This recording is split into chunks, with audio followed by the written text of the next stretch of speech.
আমেরিকানরা সময়ের সাথে সাথে অতিমাত্রায় প্রক্রিয়াজাত খাবারের উপর নির্ভরশীল হয়ে উঠেছে, যেমন ম্যাকডোনাল্ডস, কেএফসি, বুঝলেন না কথা, ইত্যাদি, এবং ফাস্ট ফুড, জাঙ্ক ফুড।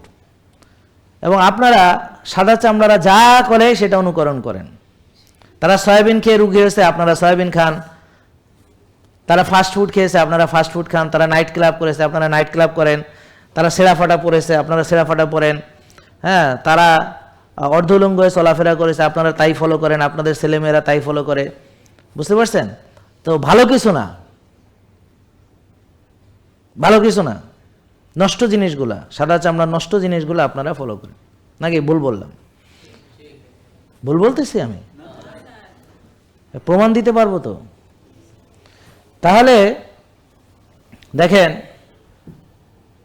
অলস জীবনযাপন আর অতিমাত্রায় প্রক্রিয়াজাত খাবার। তাহলে আমি কি বলেছি? মানুষ যদি অলসতা করে, বিলাসিতা করে, মানে বেশি খায়, বারবার খায়, প্রসেসড আল্ট্রা প্রসেসড ফুড খায়, আর তয়েব না খায়। তয়েব হচ্ছে প্রক্রিয়াজাত নয়, আল্লাহর দেওয়া প্রকৃত, যেমনটি আল্লাহ দিয়েছেন তেমন, কোনো বিকৃতি হয় নাই, বিকৃত হয় নাই, বিকৃতি কেউ করে নাই, মানুষের হাত পড়ে নাই, আল্লাহ যেমন দিয়েছেন তেমন, সেটা হচ্ছে রিয়েল ফুড, প্রকৃত খাবার। আর যেগুলোকে মানুষ হাত দিয়েছে সেটারই 12টা বাজিয়েছে।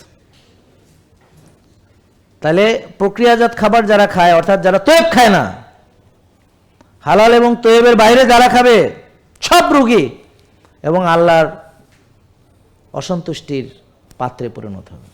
জেকে লাইফস্টাইল লিমিটেড, ওষুধ মুক্ত সুস্থ জীবন।